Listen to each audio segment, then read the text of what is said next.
Hi, this is Riley. You might know by now that I spend a lot of time talking about the reality of our roads. When I talk to Mark and Francisco from N332, we all agree not to hold back when we talk about the impact on families, the emergency services, and the survivors when we look at the permanent trauma left behind after a crash. And that is because we didn't compromise when we all look each other in the eye and agree that real friends, true mates, absolutely never let friends drive under the influence. But this week, the global conversation is happening right outside our windows. Police networks across Europe are executing a massive safety push called RoadPol Operation Alcohol and Drugs. And this Friday, they are locking down the network with a continuous 24-hour testing marathon. If you're out on the coastal links or the secondary single carriageway routes here in Spain, you are going to encounter the flashing blue lights.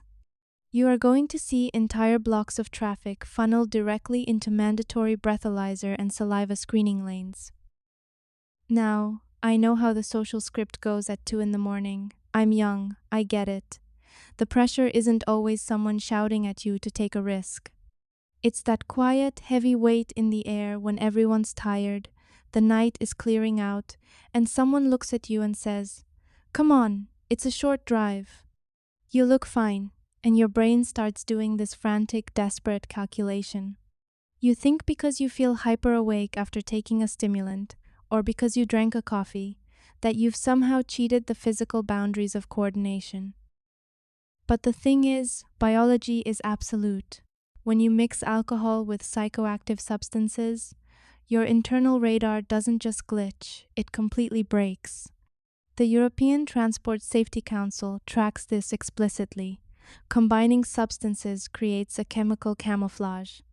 The stimulant fools your consciousness into feeling completely alert, while the alcohol completely strips away your risk aversion. The data proves that a polysubstance operator is up to 30 times more likely to cause a fatal impact than a sober driver. 30 times. You aren't hyper-focused. You are flying blind inside a multi-ton missile. That is why the only safe number, the only number that guarantees your friends wake up tomorrow, is an absolute zero. No calculation, no compromise. But there is another layer to this, and we need to be completely honest about it. We've all seen the group chats pinging, or watched someone flash their high beams on a dark secondary road to warn oncoming traffic that a police checkpoint is sitting around the corner. We tell ourselves it's a favor, a little heads up to save someone from a heavy fine. Let's stop lying to ourselves. It is not a favor, it is complicity. When you help an impaired driver dodge a checkpoint, you aren't protecting them. You are actively releasing a volatile hazard back onto a public road.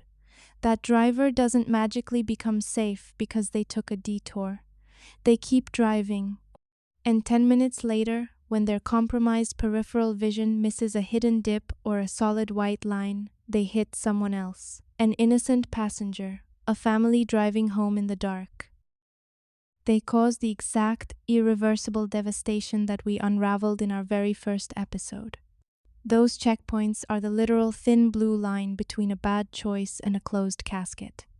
This week, during the marathon and every single weekend after it, choose zero. Protect the people around you.